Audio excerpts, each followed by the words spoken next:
Welcome back, listeners, to another exciting episode of our podcast, Leaders Unfiltered. Today, we have an incredible guest joining us, Mr. Kehul Patel, a seasoned accounting professional with over 2 decades of experience. Whether you're an entrepreneur, business professional, or simply interested in the future of finance and outsourcing, this episode surely has something for you.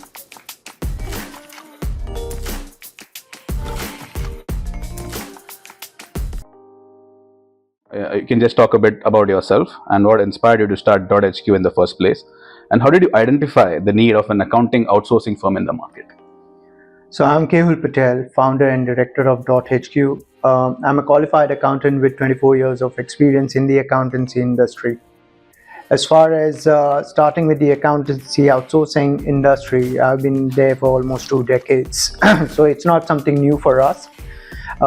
We understand the pain points of our customers and also could envision how the landscape is going to change in the next decade or so. So our inspiration to start .HQ was driven by the digitization and software technology.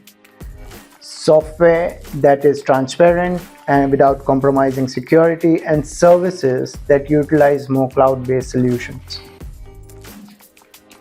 So, what are the key milestones that you have achieved till date? So our achievements till date would be, number one would be that in UK we have top 100 accountancy practices. They have their rankings. Wow. So we have 20% of the market of that, like our client base is there. Second is we were the quickest to reach 100 members in 1.5 years since the launch. Our clients are based in UK, Ireland, Canada, US and Middle East. Our .Chris software has over 150 clients, concurrent users at any given point of time. They can see everything, what's going on with their jobs and stuff. The other achievements are that we have offices in London, Mumbai, Pune. We are ACCA CIMA accredited. We were selected as the best emerging company in India this year, and we were the finalists as the best startup in UK.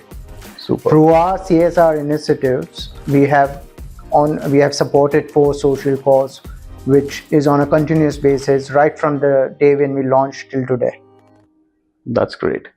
So if you don't mind, can you just elaborate a bit about the CSR activities that you have done? So obviously when we started off with we wanted to ensure that we give back to the community right from the word go. It's not that when we make profit or when we are at a certain level, it wasn't the case. Right from year one, we started with one which was called in London HYH, which is Hertz Young Homeless, which deals with the homelessness that is associated in and around one specific area. You find a lot of people without their homes, especially in the winter. It becomes very difficult for them. So we provided them some base and some tools where they can, during those struggling times, especially during winters, they can be given some temporary accommodations. So there is a NGO which does that, and we are just supporting them in whatever way we can.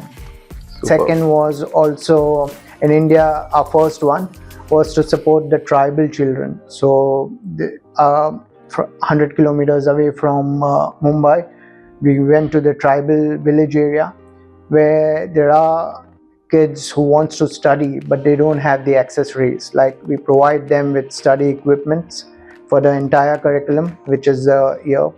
So we started off with 100. In fact, 2 weeks back, we supported 450. A lot of our clients have started joining us in this course. That's commendable, Kehul. Yeah. Great job. So, what strategies have been most effective in scaling your team to 100 plus professionals? So right at the launch or before the launch, in fact, we've invested in our ethos and culture. As a founders, we sat down and decided, okay, we want to service the business, but how do we do it? We made it a point that whoever connects with whether it is a customer, supplier or member, we work in a way where it's kind of have a lasting impression on people we work with. Right. So idea was to do as much as possible in an ethical and have our own principles as well. So that's what we pride in. That's the first thing. We also set aside time in investing in our infrastructure setup, because we could understand this happened during COVID time.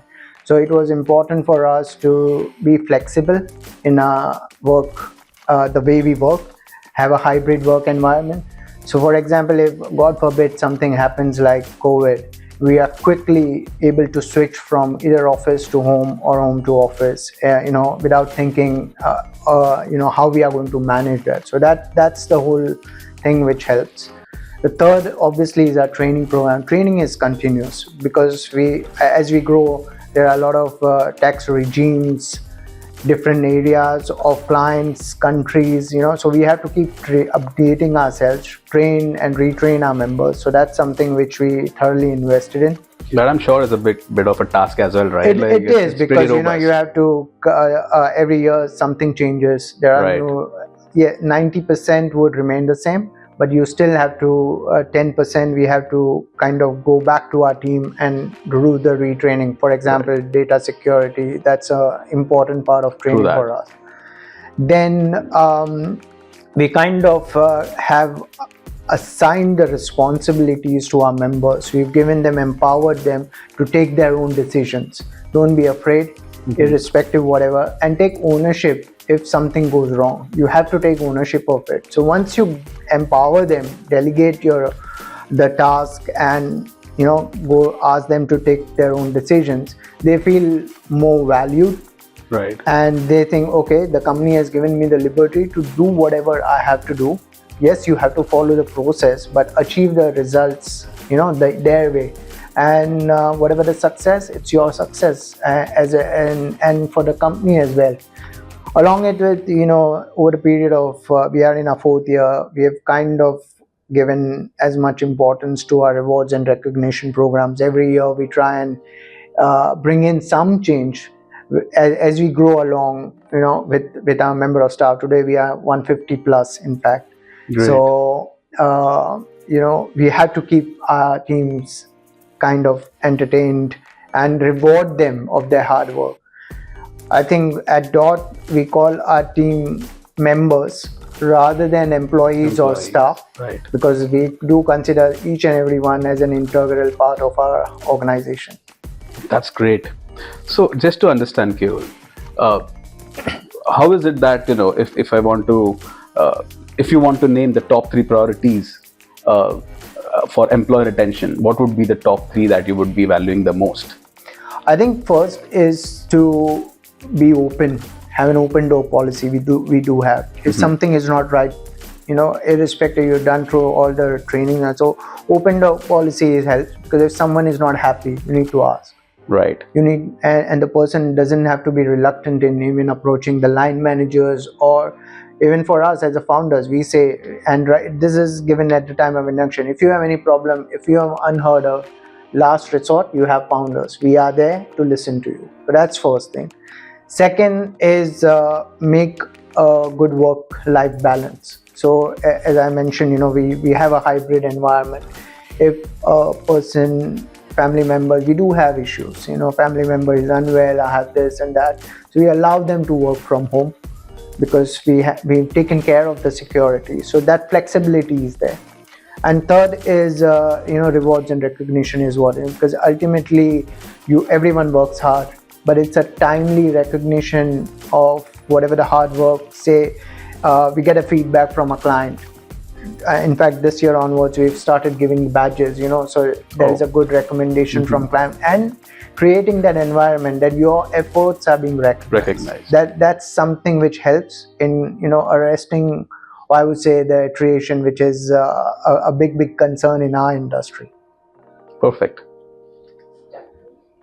So, what type of clients or industries do you primarily serve? So our clients are primarily the accountants and SMEs. Accountants that have multiple partners and offices spread across the country. And SMEs are the ones like, we have property management companies to chain of pharmacies and In fact, we also have Michelin star restaurants in London. So these are our type of clients. So their requirements are quite standard in terms of their expectation of the work. However, we provide them with the offshore resourcing, which we call as pods, which is professional on demand. They work as per the specification, software and SOPs, whatever the clients can provide to them, that this is how they want the member of our team work and provide the service. So that's done. Last year, we could identify that there is a gap in the market, specifically with the audit part. So audit is a quite specialized service. You require a qualification along with an expertise and experience in that industry.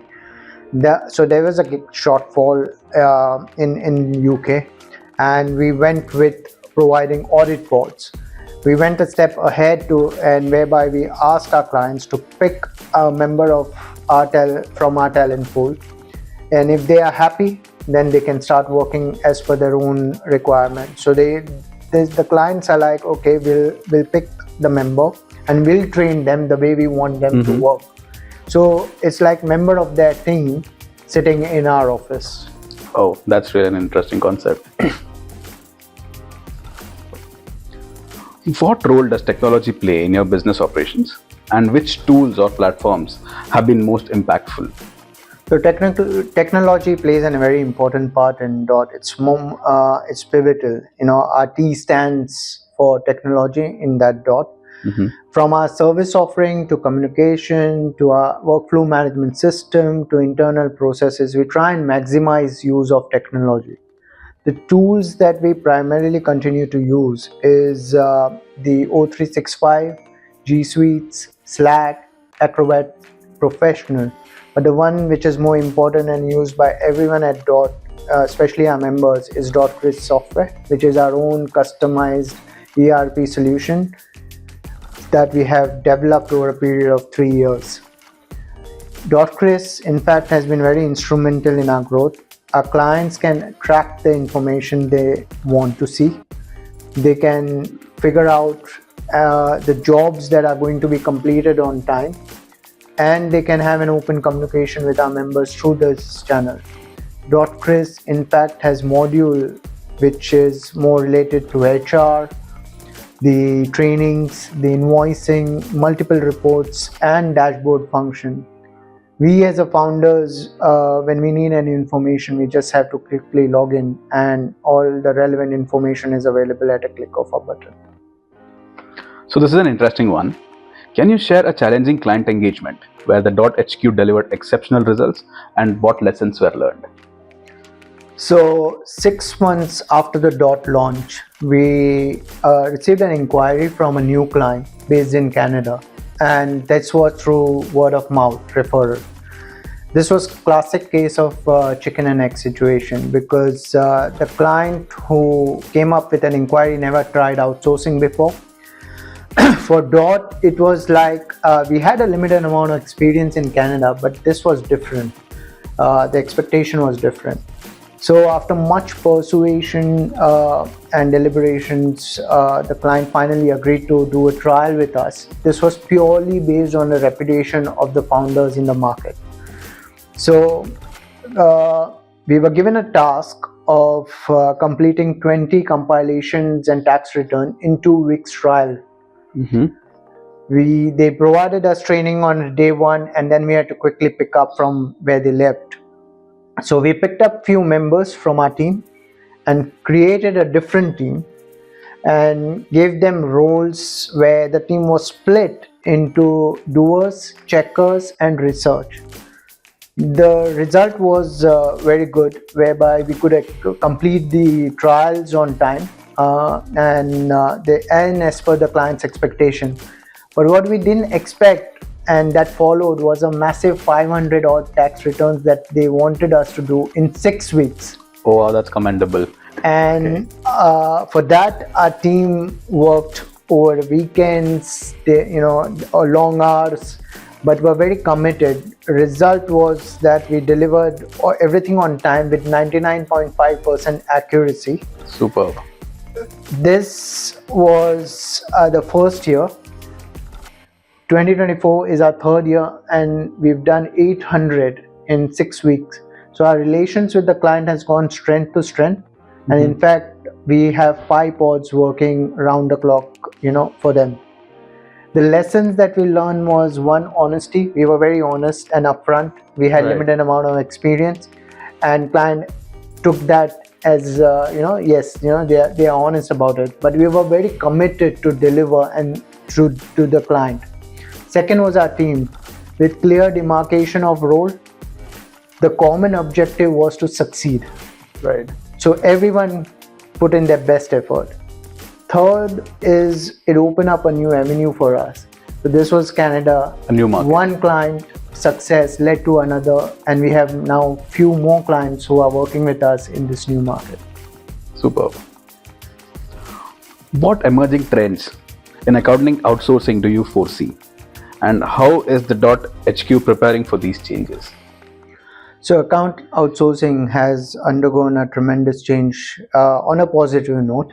Okay. Post-COVID, companies can now have got this in vibe that if the work can be done in the office, it can be done at home. It can be done any part of the world or any country. In fact, audit outsourcing has picked up, because earlier the notion was that audit can only be done on site at the client's premises. But since the technological advancement, improved security features, now clients have realized that it can be done at offsite and offshore. Offshore is outsourced. Right. So that's a more positive change that has happened. In fact, the emerging trend is we are seeing a lot of underdeveloped countries now getting into this bandwagon of outsourcing. Surprisingly, what we have seen is in countries like UK, US and Australia, there is a decline in Gen Z picking up accountancy as a profession.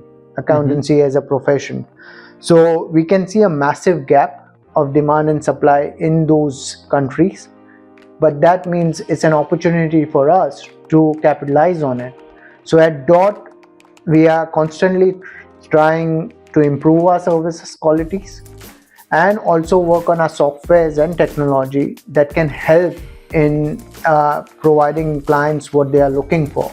So the strategies we are working on our strategies to mitigate competition, invest in our training and retraining of our members, and work with the partners who's share the same vision and goals that we have. So when it comes to as you mentioned, these countries, which includes US, UK, Australia, the number of people taking up accountancy is lower. Yeah. What do you feel is one of the reasons why is it happening? And so I was there last year in Sydney, attending a conference, and this is exactly the point which was discussed.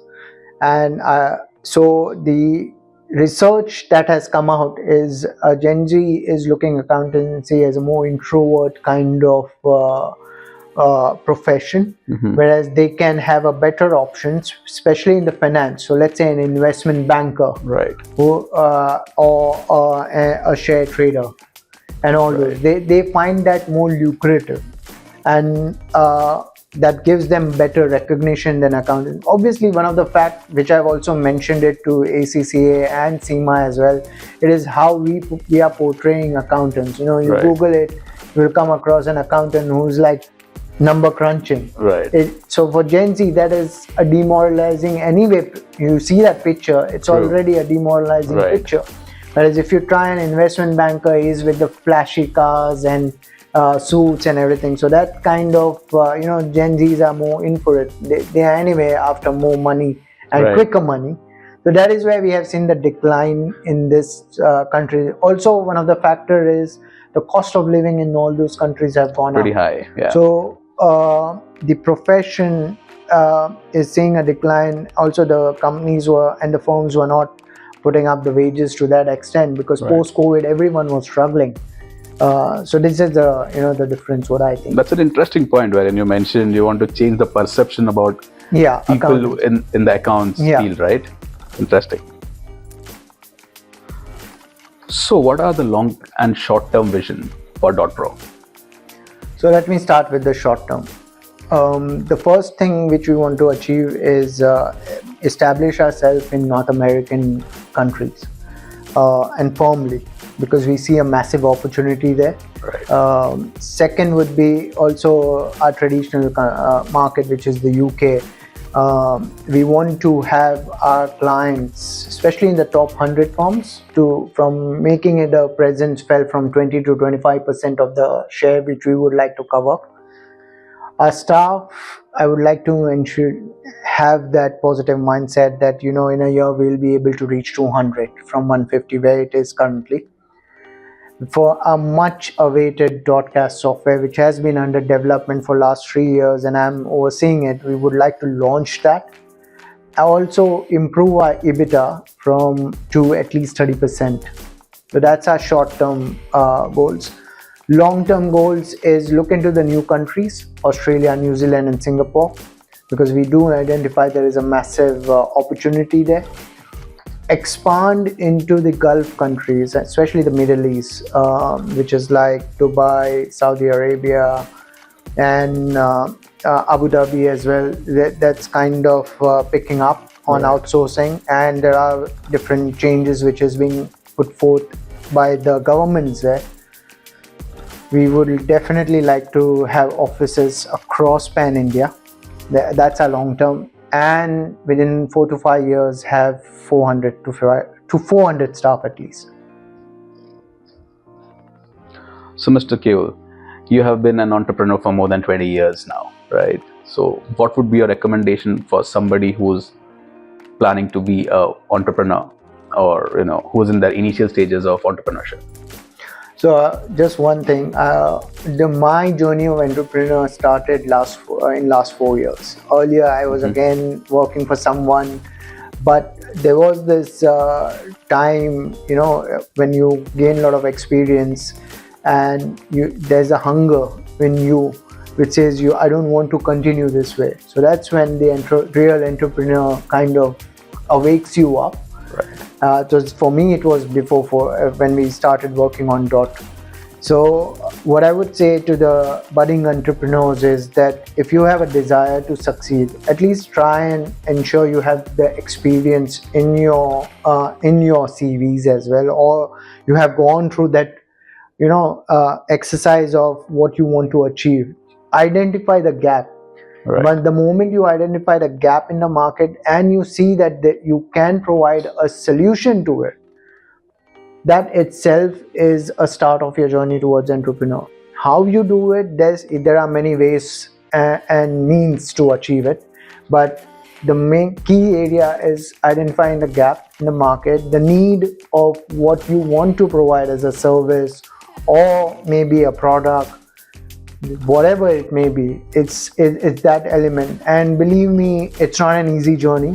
You have to invest a lot of your time, money, sacrifices that you have to make. In fact, when we started off with Dot, we've invested a lot of our savings into the business. We went without pay for a couple of years. You're bootstrapped. We are completely bootstrapped, very less loans on our accounts. And we ensure our staff gets paid first. Right. We reach to that extent. Ultimately, the success starts showing up in year 3 and year 4. Right. If you don't succeed by year 3, then something is wrong. You might better get a consultant or ask someone, where am I failing? It's always best in your journey to be true and get opinions as well. Get opinions, but ultimately you have to decide and do as what you think is right. Okay, so when you mentioned 3 as a number, which is 3 years, right? So can you just give me a bit more information about what is that number? Is that like a established number as such, or? It depends upon industry to industry and between product and services. We are into services.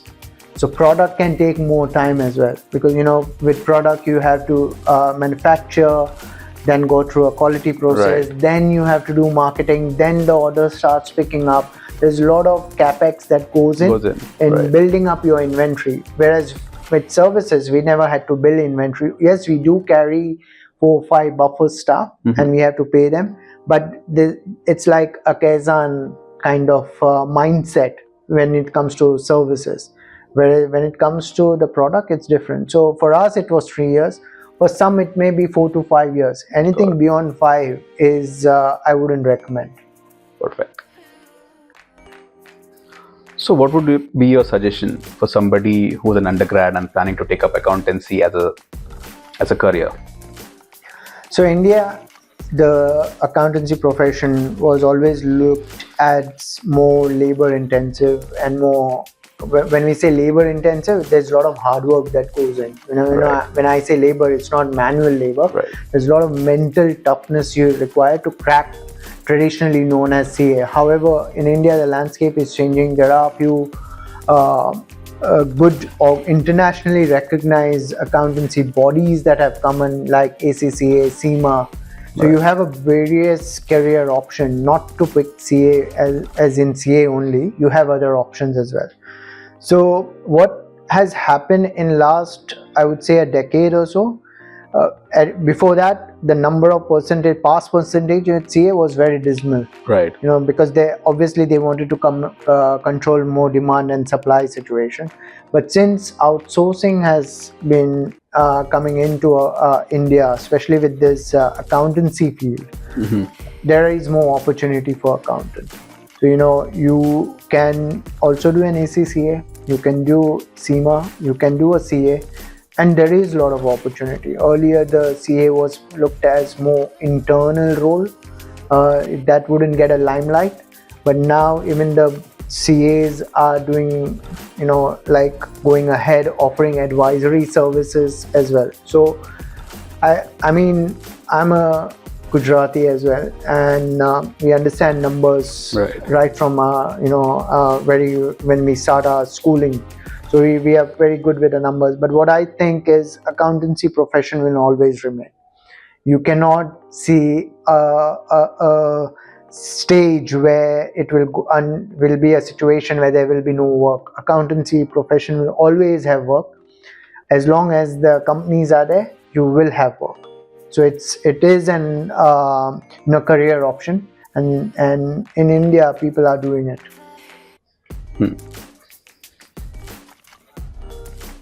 So how is Indian market conducive for outsourcing compared to the global markets? In fact, Indian market is more, it's at a professional and at a growth trajectory. In fact, last 2 decades, I've seen 2 people doing outsourcing work. When I say outsourcing, let's categorize it differently. People define IT as a different, whereas we are more knowledge process outsourcing. It's more related to finance and outsourcing and accounts. So there has been growing demand of people from India specifically entering into this finance, because they have the skill set to take to the accounts to the final stage, to do the audit. So obviously the market is quite big. There is emerging countries, but the difference lies in the skill set of our education, our infrastructure, and the communication, the English being also becoming our main language. Right. So outsourcing industry, especially the KPO, has good potential, and it will grow for the next decade or so. Sure. So in your initial days, when you're looking out for an office space, why did you decide to go for a co-working space in the first place? See, before that, the mindset was to have our own leased office. I've never worked in co-working environment before. But this was during COVID time, and when I was looking for options, especially for us as a startup, I wanted to find a 1-seat, 2-seat model. Right. I never wanted to invest in one because it's a startup. The options that when I was looking for was more co-work environment. So I said, okay, let me give it a try. So I looked at few options and then realized that this is a better way. It's more collaborative, flexible, and scalable, especially for the startup who are anyway are conscious of the amount of money they will have to spend before they actually launch. Right. So for me, co-working came as a blessing in disguise, I would say. True that. And really opened a new set of thing as an environment and a culture. Right. So co-working for me was a complete game changer. So I remember you guys starting your office space from 6-seater and growing up till 150 plus seats as of today. So just give me some idea about what your takes on Quest Coworks are and what is it that you find the most enjoyable here? So as I mentioned to you, when I was looking for a few options in co-working, I had a look at 5-6 different options. But what appealed to me more with Quest was the green environment. There's a lot of greenery around office, and it is an important. It keeps you a happy frame of mind. Right. So also I like the rooftop garden. So when you are working, you spend 3-4 hours on your desk, but when you need a break, you can always take a walk at the garden. Right. Re-energize yourself, and it's a fresh air. It helps. So primarily, the first reason to select Quest was the greenery. That was the main decision maker. Yeah, that was the first decision maker. Obviously, the cost and everything comes almost secondary, but that was the first reason for me to go ahead. The second was the flexibility in which I was able to start off. As I said, when you are a startup, you wanted only a limited amount of seats, so that was 6. We now have over 100 plus in 4th year, and so that's the flexibility which I enjoyed working with Quest, because each and every person whom I have spoken to, and whenever there was a desire, we need a bigger space, they would come back to us quickly and give us options. When we wanted more customized option, they've also given us the time and the options, which means that now we have multiple offices across the floor. Right. But there are ones which is 65-seater, one is another 25-seater. So, and that's more customized. It's not the traditional setup. Yeah. So that's something which I have been really happy with. The other thing which kind of inclined me towards Quest Co-work was there are different companies, different startups, and different ideas, but everyone has that zeal and desire to succeed. So when you are working with those environment, you automatically feel that you have to succeed. So that was one. So yeah. So you mean networking opportunity is something that I mean, look at all the other companies. I mean, we are into outsourcing and software development, whereas others are more content creators. Right. There's one into the software development as well, and in fact, one was the leading brand in cosmetic, which you have. The other one is a wedding planner. Right. So you find mix of people, and you can learn certain things from them as well as you start speaking to those founders. Right. So it's been a very collaborative time that we are in Quest. Thank you. So Quest Coworks has a lot of features as well as amenities. What are some of those features or amenities that stand out for you? So for me, the first is the good desk space and the seating arrangements that I have. I like that. That's the first thing. Second most important is the security part of it, because security is available round the clock. Yes, you have access card, but there is someone sitting there, even if odd hours are there. Right. That security is very good. And that's 24/7. And that's 24/7, obviously, which is our primary reason. We have to be mindful of our members as well. Right. Third would be the training rooms and the boardrooms. We found that very productive to do our trainings. When we have clients coming over, there are multiple boardrooms available, so we can pick and choose if something is occupied. Right. The fourth would be the cafeteria, the choices, the variety, plus a clear segregation of veg and non-veg, which offers things. So again, They are there for a good amount of time. I think till 8 p.m., which is very good. Yeah. Last is the number of events that Quest organize. It has been very, very good. Could be any occasions, Diwali, Christmas, or Holi for that matter. I remember the Holi, the entire floor gets colored. I think. So these are the fun events which I really appreciate which Quest does. It also means that our team can also enjoy, have a relaxed time, right, and have bondings with other companies and other members as well. True. So if you want to recommend Quest Coworks to somebody who's looking out for an office space, maybe a startup or an enterprise as well, why would you do that in the first place? I would say first is the location. The office is right at the central hub, where it's closer to the airport, closer to multiple businesses, closer to the the infrastructure as well. Commuting is an easy bit. Right. So that's first thing. Second is the customized plus the standard options that are available with Quest. You can start off with 2 seats, 4 seats, and then as you grow along, you can increase. The best part about it is Stream is quite approachable, and if you have a bigger picture or you want any customization, they listen to you and act on it. So AI has gained a lot of popularity in the recent past. What is your take on it? Will it replace jobs? Let me say, if the answer is yes, if you are hesitant and resistant to change. The answer is no, if you are flexible, opportunist, and striving to grow. Let me give you an example.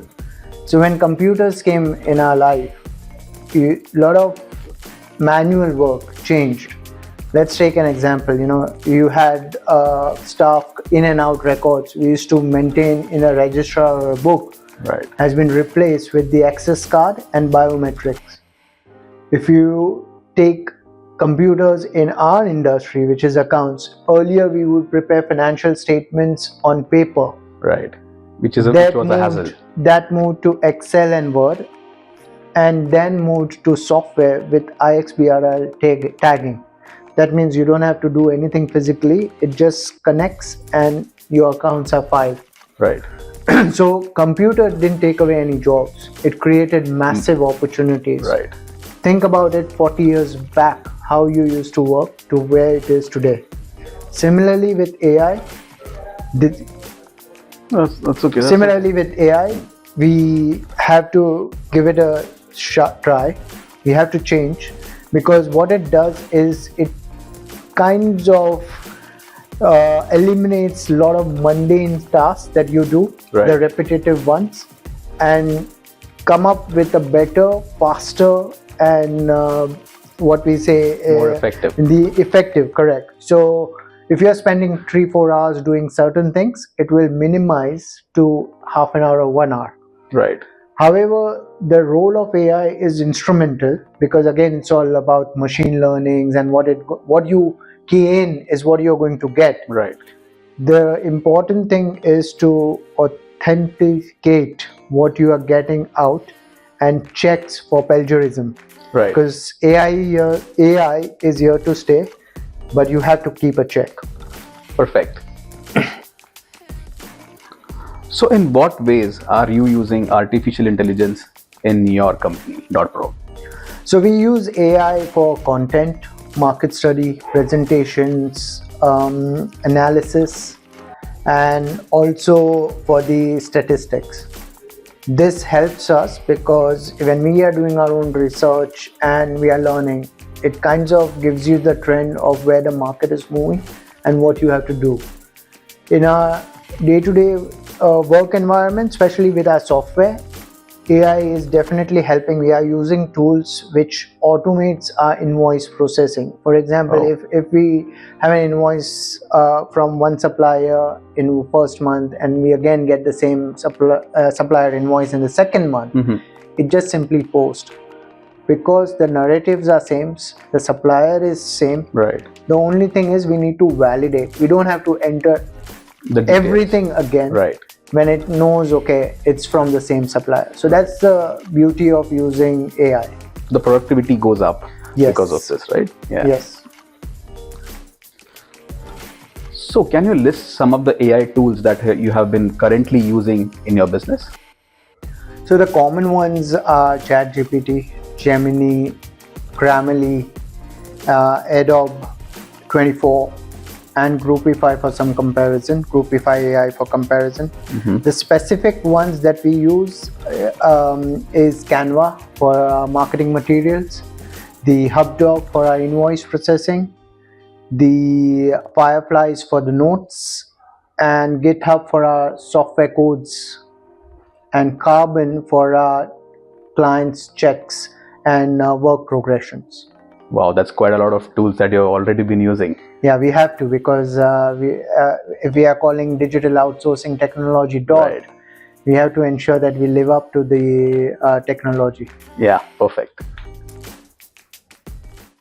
Stay tuned for more such insightful content with Leaders Unfiltered. Thank you.